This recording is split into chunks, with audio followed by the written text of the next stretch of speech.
Ja, viele denken, Auswandern, das ist nur was für Reiche. Der Otto-Normalbürger kann das nicht. Und das ist etwas, meiner Meinung nach, das absolut nicht stimmt. Wenn auch du denkst, dass Auswandern nur was für Reiche ist, wenn du vielleicht deprimiert oder demotiviert bist, dann ist dieses Video genau für dich. Noch kurz eine Ankündigung in eigener Sache. Wir veranstalten viele interessante Seminare und Reisen zum Thema Auswandern in interessante Länder und zu interessanten Themen. Zum Beispiel organisieren wir Reisen in die Philippinen, nach Sansibar in Tansania, nach Lateinamerika, aber auch nach Irland, nach Serbien, nach Georgien. Also wenn auch du dich mit dem Thema Auswandern beschäftigst, dann ist oft der erste Schritt, einmal an einer solchen Reise, an einer solchen Veranstaltung teilzunehmen. Da lernst du nicht nur jede Menge, du lernst auch uns persönlich kennen und natürlich auch viele Gleichgesinnte, die mit dir gedanklich, philosophisch auf einer Wellenlänge sind, wo du dich nicht verstecken musst. Also schau dir dazu alle weiteren Details auf unserer Webseite an. Link in der Beschreibung dieses Videos. Aber heute mit diesem Thema wollen wir uns vor allen Dingen an dich wenden, wenn du zwar auswandern möchtest, aber im Grunde genommen nicht genau weißt, wie du das anpacken sollst. Vielleicht sagst du, ich habe nicht genug Geld. Ich weiß nicht, wie ich das machen soll. Ich habe irgendeinen Job, aus dem ich nicht rauskomme. Gleichzeitig habe ich keine Skills, mit denen ich dann im Ausland viel ausrichten könnte. Und in diesem Video wollen wir dir zeigen, wie im Grunde genommen fast jeder auswandern kann. Wir, das sind der Harley und ich. Wir werden uns heute zu diesem Thema unterhalten. Du kennst ja wahrscheinlich den Harley schon von anderen Videos bei uns. Er kümmert sich bei uns im Haus um alles, was mit Lateinamerika zu tun hat. Und gerade Lateinamerika ist natürlich interessant, wenn man ortsunabhängig leben will, vielleicht wenn man reisen will, wenn man in Anführungszeichen digitaler Nomade sein möchte. Wir haben mal einige Mandanten von uns gefragt, die in Lateinamerika spezifisch unterwegs sind und sie sagen, dass sie so ungefähr im Monat mindestens 3.000 US-Dollar, also ungefähr auch 3.000 Euro brauchen, um dort in Lateinamerika ein gutes Leben leben zu können. Das heißt, die große Frage ist jetzt natürlich, wie kommst du dazu, jetzt 3.000 Euro im Monat verdienen zu können? Insbesondere dann, wenn du heute vielleicht einen Job hast, der sich nicht dafür eignet, jetzt remote zu arbeiten. Wenn du sowieso schon von deinem Kapitalvermögen leben kannst oder wenn du sowas bist wie Softwareentwickler oder im Verkauf tätig bist oder vielleicht Marketing machst, also alles, was man schon heute remote machen kann, dann ist eigentlich der Weg für dich ziemlich vorgezeichnet. Das kannst du natürlich auch in Zukunft remote machen. Da kannst du auswandern, kannst du ortsunabhängig arbeiten. Was aber mit jemandem, der jetzt demotiviert ist, der frustriert ist, der nicht weiß, wie er rauskommen will, der gerne rauskommen möchte. Harley, was ist hier dein Einstieg in das Thema? Ich glaube, der allererste Schritt fängt immer bei jedem selber an, ganz tief drin. Ja? Also es braucht schon irgendwo eine gewisse Begeisterung. Ich muss schon irgendwie in Schwung kommen. Ich sage immer, man muss aus dem Quark kommen. Das ist bei manchen Leuten gar nicht mehr so einfach in diesem wohlstandsverwahrlosten Deutschland. Ja? Solange die Menschen alle in ihrer rosaroten Komfortzone rumschwabbeln und es nicht wirklich als notwendig erachten, da haben wir wieder die Weisheit der deutschen Sprache, notwendig. Ja? Also wann erachte ich den Zeitpunkt, dass es nötig wird, etwas zu verändern, etwas zum Besseren zu wenden. Und ohne diese innere Einstellung, ohne diesen jetzt geht's aber los, wird es nichts. Also das steht mal fest. An der Stelle würde ich den meisten Menschen, weil du hast es angesprochen, die sind demotiviert, vielleicht depressiv und das kann ich sehr gut nachvollziehen. Ja, also es ist auf der Welt gerade, ja nun, also die Welt steht Kopf, könnte man sagen. Es ist eine ganze Menge los, was viele Menschen stark verunsichert, stark verängstigt und eben auch einfach demotiviert oder deprimiert. Das kann ich sehr, sehr gut nachvollziehen. Aber trotzdem, mein großer Tipp an der Stelle ist einfach, alles auf diesem Planeten, es ist nun mal ein bipolarer Planet, ja, wir haben immer zwei Seiten. Jede Medaille hat zwei Seiten. Und ja, es ist gerade sehr chaotisch, es ist gerade wild. Und vielleicht muss es das auch sein, weil bevor etwas in eine neue Ordnung kommt, muss es eben erstmal chaotisch sein. Punkt. Und das ist eben einfach so eine Sache, wo ich sage, Leute, beschäftigt euch nicht den ganzen Tag mit dieser negativen Energie, sondern geht in euch und sucht an der Stelle nach der Lösung, nach dem Ausweg für euch. Ja? Ein guter Freund von mir, der Sven, sagt immer, such dir die Sonnenseite, such dir den Sonnenstrahl, an dem du dich aus der Scheiße rausziehst. Und das ist eben einfach genau der springende Punkt. Ohne diese Einstellung wird es nichts. Also irgendwie so rummuffeln und depressiv und ich warte drauf, dass es irgendjemand für mich löst. Das kannst du mal einfach vergessen. Es wird niemand für dich lösen, wenn du es nicht selber für dich löst. So. Also, du sagst im Grunde genommen, dass zunächst mal der erste Schritt vor allem anderen letztlich ein mentaler ist. Ja. Absolut. Also eine Grundeinstellung, die man haben muss und im Grunde genommen auch eine Entscheidung, die man für sich treffen muss. Dann ist natürlich die Frage, wie man die Entscheidung umsetzt. Aber als erstes Mal muss man für sich entscheiden, ich will das machen, ich werde das machen und ich muss eine Lösung finden, aber auch ich werde eine Lösung finden. Denn man sagt ja oft so ganz trivial, wo ein Wille ist, da ist auch ein Weg. Und das genau ist ja etwas, da ist sehr viel Wahrheit dran. Das ist natürlich nicht so einfach, wie man sich das vorstellt. Aber man kann ganz klar sagen, wo kein Wille da ist, ist sicherlich auch kein Weg. Das heißt, du musst es erstmal wollen und das ist eben nicht nur eine Emotion, dass man sagt, ich möchte weg, sondern dass du im Grunde genommen die Entscheidung triffst, so jetzt habe ich genug, jetzt überlege ich mir ganz konkret, wie ich sowas machen kann. Und ich empfehle eben auch immer, das rechtzeitig zu tun, weil erfahrungsgemäß ein Plan B, eine Auswanderung, braucht eine gute Planung. Ich kann nicht einfach mal, wenn das schon hier oben steht, dann reagieren, dann ist es oftmals zu spät. Ja? Also wenn alle versuchen, in die Flucht zu gehen, naja, dann ist der Weg es wird sehr beengt, sagen wir es mal so. Es macht also Sinn, das im Vorfeld zu tun und zu agieren. Es ist immer besser, aber ich bin eben auch ein Macher, ich bin mein Leben lang selbstständig. Ich denke, es ist immer besser zu agieren und rechtzeitig bewusst zu planen und von selbst loszugehen, als wenn ich später reagiere. Ja? Wenn ich viele Leute lächeln mich dann immer an und sagen, ja. Und die Erfahrung sagt es, gerade der Deutsche ist eben irgendwie so, der geht erst zum Zahnarzt, wenn die Backe richtig dicke ist. Ja? Man muss es so sagen. Aber dann ist es eben oft zu spät, dann muss der Scheißzahn raus. Okay, cool. Ich könnte vielleicht, wenn ich vorher hingehe, den Zahn retten. Ja? Also das jetzt ist natürlich eine Metapher, aber Geist steht über Materie, nennen wir es mal so. Und jedes Haus, jeder Tisch, es muss erstmal im Geist entstehen und dann in der Materie sich manifestieren. Und was will ich damit sagen? Macht euch einfach einen Kopf, wo will ich hin? Guckt nicht nur auf die negativen Punkte, was ich eben schon mal gesagt habe, sondern schaut, was will ich in meinem Leben wirklich, wirklich?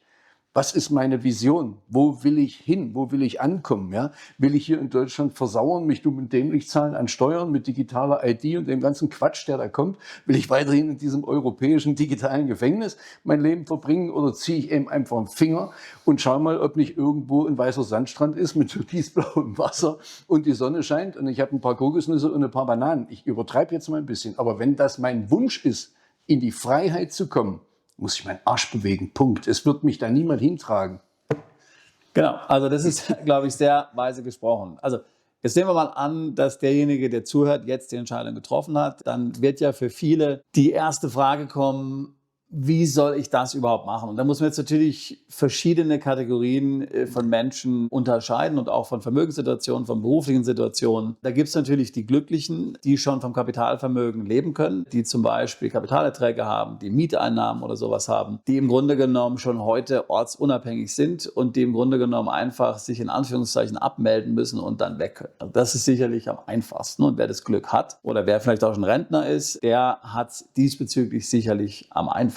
Die zweite Kategorie, würde ich sagen, sind dann diejenigen, die letztlich eine Tätigkeit heute ausüben, die man auch remote machen kann. Ich meine, für viele liegt natürlich jetzt auf der Hand, klar, wenn ich Software-Experte bin, dann kann ich überall programmieren. Wenn ich Marketing-Experte bin, dann kann ich ebenfalls überall natürlich diese Tätigkeit ausüben. Das ist dann vielleicht etwas, was du herausfinden musst. Und natürlich, wenn du momentan Angestellter bist, dann wirst du vermutlich in die Selbstständigkeit wechseln müssen und wirst dir dann vielleicht Kunden suchen müssen oder musst eben entsprechende Stellen, Projekte, Mandate finden, wo du dann remote arbeiten kannst. Ich möchte jetzt aber noch erwähnen, dass es auch viele Berufe gibt, wo es nicht unbedingt offensichtlich ist, dass man das Ganze remote machen kann. Und da ist im Grunde genommen der Harley ein sehr gutes Beispiel dafür. Nämlich der Harley, der jetzt ja schon mehrere Jahre aus Deutschland weg ist, ist ja von Hause aus Baugutachter und schon vor seiner Tätigkeit für uns ist er ins Ausland umgezogen und arbeitet jetzt als Remote Baugutachter. Erzähl uns dazu was. Soweit ich dich verstanden habe, bist du der Einzige in Deutschland, der das macht. Ja, ich glaube nicht nur in Deutschland, ich glaube sogar weltweit. Ich habe noch keinen anderen gefunden. Und die Entstehungsgeschichte ist einfach die, dass ich mir Gedanken gemacht habe, wie komme ich zu einem ortsunabhängigen Einkommen? Und da gibt es natürlich mehrere Möglichkeiten, ganz klar. Du hast ja ein paar schon erwähnt. Können wir gerne noch drüber sprechen. Gibt es noch viele andere coole Varianten, die sicher für den einen oder anderen Mandanten oder Interessenten eben wirklich wichtig sind. Ich habe mir für mich ganz persönlich gedacht, was kann ich tun? Ja, ich war ja viele, viele Jahre als Bauleiter und eben auch als Baugutachter in Deutschland tätig, auch in Österreich und in der Schweiz. Und das erfordert ja im klassischen Berufsfeld eben einfach, dass mich ein Kunde beauftragt, ruft mich an, schreibt mir eine E-Mail, dann tauschen wir uns aus und dann fahre ich hin. Ich fahre also vor Ort persönlich und schaue mir das Gebäude an, das Grundstück an oder die Eigentumswohnung oder eine Industrieanlage und beurteile das oder mache ein Schadensgutachten. Auf jeden Fall immer vor Ort, gucke mir an, wie das zum Beispiel ein Schimmel oder eine Feuchtigkeit oder ein Wasserschaden, bla bla bla bla bla, 1000 Sachen. Und das ist natürlich schwierig, wenn ich jetzt eben einfach im Ausland bin. Ich habe mehrere Residencies in Amerika, in Serbien, in Irland und so weiter. Und dann kommt so ein Anruf und dann setze ich mich natürlich nicht in den Flieger und verblase ein paar tausend Euro, die ich dann dem Kunden in Rechnung stellen müsste, sondern ich habe überlegt, wie kann ich das remote, also völlig ortsunabhängig tun, und dank der guten Technik sind wir an der Stelle, dass ich einfach dem Kunden sage, okay, geh mit deinem Handy, geh mit deinem iPad, geh mit deinem Laptop und wir machen einen Zoom-Call oder ein Teams-Meeting oder ein FaceTime oder weiß der Kuckuck, das spielt doch keine Rolle. Ich lasse mich rumführen, ja, ich übertreibe jetzt mal, ich sitze an Sansibar am weißen Strand und lasse mir im Prinzip die Immobilie oder das Grundstück oder den Schadensbereich zeigen und kann das aufgrund meiner nun mal eben einfach jahrzehntelangen Erfahrung auf dem Gebiet, kann das sehr, sehr gut einschätzen. Und das ist der springende Punkt, dass ich praktisch 2 Fliegen mit einer Klappe erschlage. Die meisten Menschen denken ja bei Remote immer nur, es hat den Vorteil, ich kann eben am Strand sitzen mit meinem Laptop. Ich habe noch einen ganz anderen Pluspunkt. Ich kann nämlich, egal wo der Kunde ist, weltweit agieren. Ja? Und somit habe ich das auf die Beine gestellt, habe meine Homepage umbauen lassen von lieben Friedrich, einer meiner besten Freunde, und bin meiner Meinung nach im Moment der erste Online-Baugutachter weltweit. Ich kenne keinen anderen, der das so anbietet. Und wie gesagt, der Hardy macht es auch heute noch. Ich war mal dabei, oder ich war nicht dabei, aber wir waren mal zusammen unterwegs. Da musste er ein solches Gutachten machen. Da hat er 6 Uhr morgens an diesen Anruf erledigt. Ich war natürlich da nicht dabei, aber das hat problemlos funktioniert, wie er mir hinterher gesagt hat. Der Kunde von ihm war zufrieden, denn das Problem, das der Kunde hatte, da ging es um eben eins der Probleme, die du vorhin genannt hast, konnte befriedigend gelöst werden. Der Kunde zahlt Hardy einfach über die Webseite per Kreditkarte und hat wunderbar funktioniert. Also eben, ich habe das aus erster Hand gesehen, dass das eine Sache ist, die funktioniert. Wie gesagt, wenn du auch einen Baugutachter suchst, dann kann ich dir den Hardy empfehlen. Wir packen mal den Link auch zu deiner Webseite hier in die Beschreibung dieses Videos mit rein. Und ich finde das ein hervorragendes Beispiel eben für eine Tätigkeit, wo man traditionell sagt, das geht nicht remote, ja, was du dir da überlegt hast. Natürlich ist es völlig klar, auch da muss man immer eine Vereinfachung finden, auch oftmals eine Reduzierung auf das Wesentliche. Natürlich wird es immer noch viele geben, die sagen, remote kann ich überhaupt nicht vorstellen und du musst dort vor Ort sein. Aber da kann der Harley ja dann sagen, okay, diesen Markt bediene ich dann halt nicht. Ich weiß, dass es genug gibt, die ultra flexibel sein wollen, die vielleicht auch keinen Bock haben, dass da irgendjemand kommt, dass sie sich da auf den einstellen müssen, dass sie da lange vorher buchen müssen. Harley kann ich sagen, je nach Verfügbarkeit, nächste Woche, 15 Uhr, es geht 10 Minuten, führ dich da rum und möglicherweise kann das Problem oder die Frage sofort beantwortet werden, die derjenige hat. Also wie du schon gesagt hast, es ist eben ein super Service. Absolut. Und auch ein absolutes geiles Rechenbeispiel, das will ich auch nochmal anbringen, um das zu verdeutlichen, ganz konkret an diesem Fall. Ja, ich mache im Moment einen Sonderpreis, weil ich das ja erstmal einführen muss, mein neues Projekt dort, ja, von 300 € und ich gebe dem Kunden 1 Stunde lang Zeit. Also das heißt, er bucht einen Termin, zahlt die 300 € und dann kann er mit mir 1 Stunde lang da über Zoom oder irgendwie tätig sein. So, jetzt in dem Fall ist es für den Kunden auch eine Ersparnis, weil wenn ich erstmal irgendwie 1, 2 Stunden mit dem Auto durch die Gegend gurken muss und dann wieder 1, 2 Stunden mit dem Auto zurückgurken muss und die Stunde dann dort vor Ort sein, muss der Kunde mich eben einfach 5 Stunden lang bezahlen. Das ist teurer als die 300 €. So, das ist die eine Seite, für den Kunden eine Ersparnis. Jetzt sage ich euch mal, der ganze Spaß hat mich 10 Minuten gekostet, weil der Kunde danach happy war. Ich konnte es innerhalb von 10 Minuten klären. 300 € in 10 Minuten sind 1.800 € Stundensatz. Ja, also einfach 300 mal 6, 1,8. Juhu. Also das kann auch Spaß machen. Ja. 2 Fliegen mit einer Klappe, eine Win-Win-Win-Situation.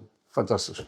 Und da ist jetzt eben erforderlich für jeden, der hier zuhört und der sich das überlegt, dass man bereit ist, wie man so schön sagt, out of the box zu denken. Dass man also sich überlegt, was mache ich eigentlich für eine Tätigkeit momentan? Welche Elemente kann ich da vielleicht reduzieren? Wie kann ich das Ganze so vereinfachen, wie Hai das gemacht hat, dass ich sagen kann, okay, dort gibt es jetzt ein bestimmtes Kundensegment, die werden das machen. Denen kann ich dann diese Leistung anbieten und die werden dann diese Leistung auch kaufen. An deinem Beispiel, Hai, ist noch was anderes sehr interessant, was man unbedingt hier betonen muss. Wenn du auswanderst und du willst nicht scheitern, dann ist es extrem wichtig, dass du dich nicht darauf verlässt, Geld in deinem Auswanderungsland zu verdienen.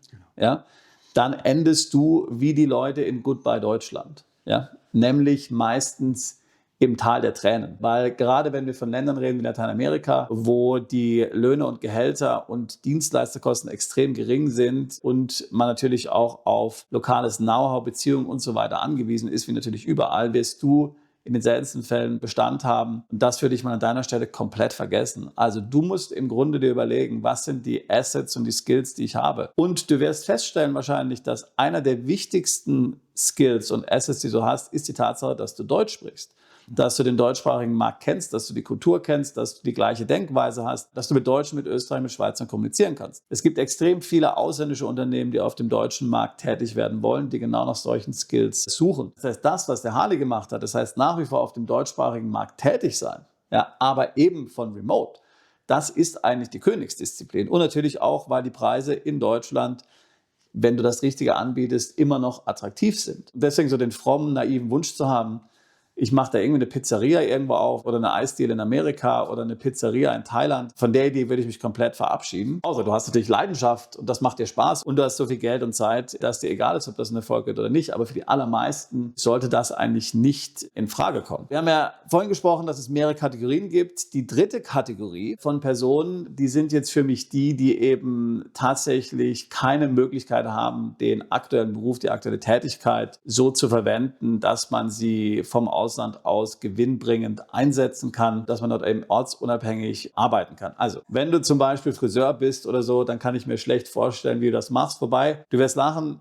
wir haben auch Mandanten, die sind Friseure. Ja, die bieten dann zum Beispiel Styleberatung über Zoom an. Also deswegen habe ich jetzt gezögert.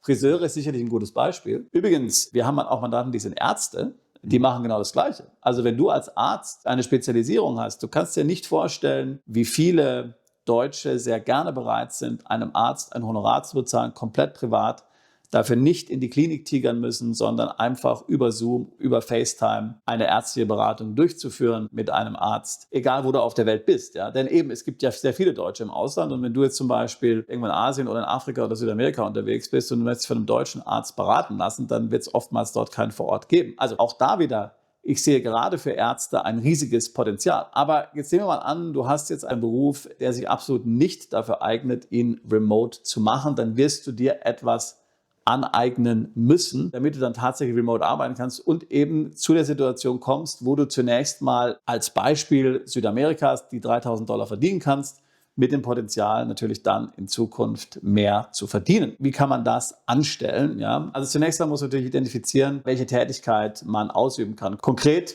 mir fällt ein, eine Verkaufstätigkeit. Willst du zustimmen? Ja, absolut. Also Sale geht immer.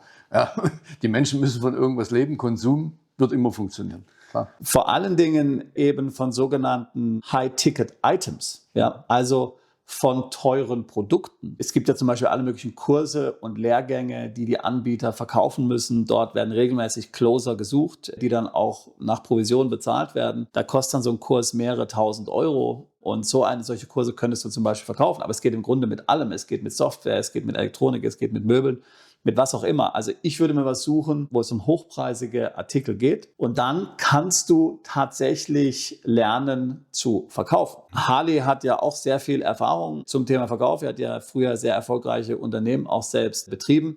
Würdest du mir auch zustimmen, dass Verkaufsskills absolut notwendig sind, aber dass das etwas ist, was man lernen kann? Ja, ja, natürlich. Also das liegt natürlich an jeder Persönlichkeit so ein Stückchen. Ja, wenn ich eben einmal, ich sag mal, Philosoph bin oder Bibliothekar, dann ist das Verkaufsbusiness vielleicht etwas schwieriger, da reinzukommen. Aber jeder Mensch kann das erlernen.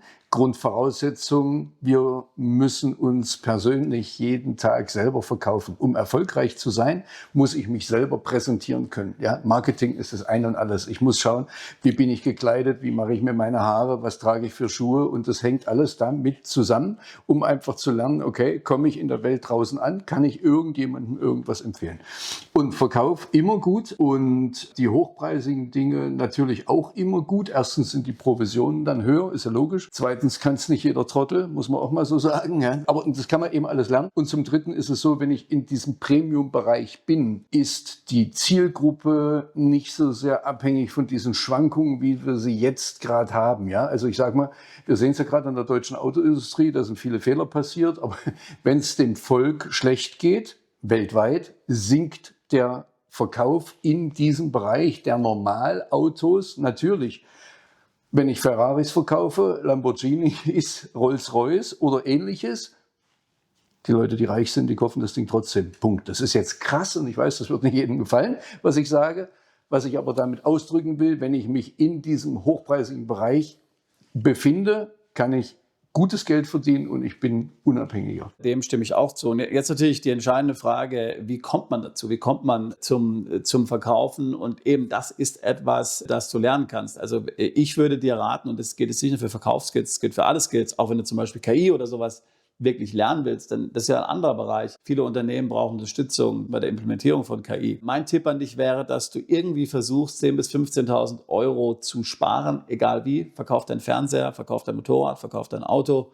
Frag deine Oma um Geld, leih dir Geld von Freunden, dass du deinen Job kündigst, dass du dich irgendwohin zurückziehst für 6 Monate und letztlich nichts anderes tust, als zu lernen, zu lernen, zu lernen. Auch hier gibt es Kurse, wie man verkaufen lernen kann, wie man diese Skills lernen kann, aber man muss sich wirklich intensivst mit dieser Materie beschäftigen, muss wirklich hart arbeiten und das ist natürlich auch was du wissen musst. Und ich meine damit, dass du 18 Stunden am Tag arbeitest und 6 Stunden am Tag schläfst und dir diese Sachen aneignest, ja. Und wir kennen Beispiele von Mandanten, die genau das gemacht haben, die verkaufen gelernt haben, die KI-Skills gelernt haben, die irgendwelche anderen attraktiven Skills gelernt haben und die dann im Grunde nach einer Periode von 6 Monaten wirklich in der Lage waren, die genannten 3.000 Euro ungefähr im Monat zu verdienen. Aber das war natürlich dann auch nur der Anfang. Ja? Sehr schnell, wenn du das erfolgreich machst, bist du dann auch bei Beträgen von 10.000 Euro im Monat und mehr. Ja, aber du musst wirklich diese intensive Periode haben, wo du dich wirklich intensiv damit beschäftigst, wo du das lernst, wo du fokussiert bist und dich von wirklich nichts ablenken lässt. Absolut, genau das. Und da sind wir wieder, da schließt sich der Kreis bei dem, was ich als erstes gesagt habe. Die Einstellung macht es. Ich muss die Arschbacken zusammenkneifen. Ich muss mich auf meinen Hosenboden setzen und muss diese Skills lernen, wenn mir nichts anderes einfällt. Ja? Oder wenn ich eben einfach Bäcker bin oder Friseuse. Nichts gegen diese Berufe. Ich bin selber Handwerksmeister. Aber es gibt ja Berufe, ich kann nun mal online keine Haare schneiden. Ich kann nun mal online nicht am Strand sitzen und für jemanden die Brötchen backen. Ja, da muss ich mir eben was einfallen lassen. Aber ich kann eben Beratung machen. Ja? Und da sind wir eben wieder an dieser Stelle. Und all diese Dinge, Coaching, Beratung, in die Heilberufe gehen. Ich habe ganz, ganz viel von diesen Sachen selber mir angeeignet. Ich habe so viel, ich habe also Geld in mich selber rein investiert und ganz viel verschiedene Parallelen mir aufgebaut, damit auch, was auch immer auf diesem Planeten passiert, ich sozusagen Joker im Ärmel habe, wo ich tätig werden kann. Aber Grundvoraussetzung für all dies ist immer meine Einstellung. Ich muss es wirklich wollen. Und dafür brauche ich eine Vision, wo will ich hin. Ja? Genau, also ich glaube, ein sehr gutes Beispiel, was du gesagt hast, Coaching, Heilberufe, auch da ein sehr hoher Bedarf. Wir haben auch etliche Mandanten, die als Coaches unterwegs sind. Ich hatte ja vorhin schon erzählt, eben von Mandanten, die als Ärzte praktisch online tätig sind. Und das Gleiche gilt natürlich noch in viel größerem Umfang auch für Coaches, wo das Ganze im Grunde genommen ja schon eher etabliert ist, dass man das Ganze online macht. Du hast ja vielleicht das Video mit mir und Jessica gesehen, Jessica aus unserer Community. Sie hat sich zum Beispiel darauf spezialisiert, spezifisch Frauen dabei zu unterstützen, in Krypto zu investieren. Ja. Sehr interessant, ja, denn wir leben in einer Welt, wo eben zunehmende Spezialisierungen auch sehr gefragt sind, weil ja doch jeder sehr unterschiedliche Anforderungen hat an das, was er will. Das heißt, ich würde sagen, nie war die Zeit besser, eigentlich eine Remote-Tätigkeit auszuüben und zu lernen, aber eben, es muss natürlich etwas sein, was auch wirklich tragfähig ist, wo auch wirklich natürlich Geld vorhanden ist und wo auch Geld ganz klar ausgegeben wird. Und das ist etwas, das musst du eben herausfinden. Das ist das Erste letztlich, was du tun musst, nachdem du dich entschieden hast, es zu tun, musst du dich mit dem Wie dann befassen. Wir haben dir jetzt ja einige gute Beispiele hier genannt. Wir haben von Harley gesprochen, der es selbst praktisch lebt und der es geschafft hat, einen Beruf, den man normalerweise nicht online machen kann, online auszuüben, als der erste Online-Baugutachter weltweit. Ja, also sehr beeindruckend. Und das sollte auch dich inspirieren, dass es möglich ist. Harley, dann gebe ich dir das Schlusswort. Ich würde gerne noch auch in einen Bereich noch mal reingehen, dieser Heilberufe. Ja. Ich habe vor vielen Jahren angefangen, mich spirituell weiterzubilden. Ich habe angefangen, meinen Heilpraktiker für Psychotherapie zu machen. Ich habe ganz viel schamanische Ausbildung. Ich habe also, ich sage immer spaßeshalber, Zertifikate wie Würfelzucker, an die 50 verschiedene Zertifikate. Ich bin in ganz viele Bereiche reingegangen, integrative Körper- und Psychotherapie. In Berlin eine Ausbildung gemacht, war dort in der Assistenz über mehrere Jahre. Dann auch bei einer Hebamme in Dresden, mich dort ausbilden lassen, im Rebirthing, das ist eine weiße Lichtschamanin. Das sind ganz, ganz hochgradige Sachen. Und warum sage ich das? Ich sage das aus einem ganz bestimmten Grund. Ich glaube, wir sind in dem größten Umbruch, den die Menschheit jemals hatte. Oh, ganz kurz, schüttelt es gerade. Und wir werden vor Veränderungen stehen, die die Menschheit so noch nicht erlebt hat. Also ich glaube, wir steuern in einen großen Umbruch rein. Wir sehen es, was in Europa los ist. Wir sehen die Krisengebiete und ich glaube, die KI wird ihren Beitrag dazu auch noch leisten. Wir steuern in Massenarbeitslosigkeit rein und wir steuern in viele, ich will nicht schwarz malen. Wenn das alles nicht kommt, ist wunderschön, dann können wir alle feiern. Aber ich glaube, wir stehen vor großen Herausforderungen und die werden so groß sein, dass viele Menschen orientierungslos sind und Unterstützung brauchen. Und deshalb sage ich das gerade in dem Bereich der Psychologie, in diesen Heilberufen, in diesen Begleitberufen, einfach Menschen eine Unterstützung bieten zu können, eine Orientierung geben zu können. Wie können sie sich neu aufstellen? Wir werden diesen Globalisten-Wahnsinn sicher irgendwann hinter uns haben und dann braucht es neue Strukturen, vielleicht eben auch wieder kleingliedrige Strukturen, ja, dass wir nicht alles um die ganze Welt immer rumschiffen und fliegen, sondern wieder kleinere regionale Permakulturen und Selbstversorge und so weiter. Ich will nicht zu weit ausschweifen, aber die Menschen werden Beratung brauchen, die werden Coaching brauchen, die werden Unterstützung brauchen und die werden auch in diesen Heilberufen bis hin zum Schamanismus, weil wir können uns alle wieder an diese alten, das ist kein Hokuspokus, sondern es sind alte Heiltraditionen, die es seit Jahrtausenden gibt. Nicht nur in diesen Ländern, wie wir sie kennen aus Südamerika, die gab es in Russland, die gab es auch in Europa und natürlich auch in China. Und das wird wichtig. Und das sollte einfach nochmal ein Impuls sein. Es gibt ein Füllhorn, ein Blumenstrauß an Möglichkeiten. Man muss sich einfach bloß den Kopf zerbrechen, in welche Richtung möchte ich gehen. Und dann muss man eben einfach aus dem Quark kommen, seinen Arsch bewegen und dann geht's auch.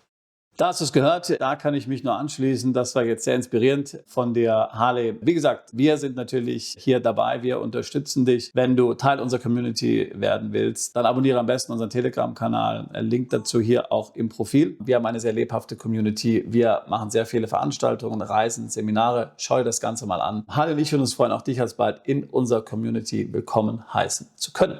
Bist du Unternehmer, Freiberufler oder Investor? Zieht es dich schon lange ins Ausland? Mach heute den ersten konkreten Schritt in eine Zukunft mit mehr Geld und mehr Freiheit. Buche ein Beratungsgespräch mit Sebastian und seinen Kollegen. Unsere Kanzlei unterstützt Mandanten wie dich dabei, deine Steuerlast legal zu reduzieren, Vermögen aufzubauen und zu schützen und deine persönliche Freiheit zu maximieren. Profitiere jetzt von unserem Fachwissen und unserem Netzwerk. Gehe zu mandatierung.com und werde Mandant unserer Kanzlei.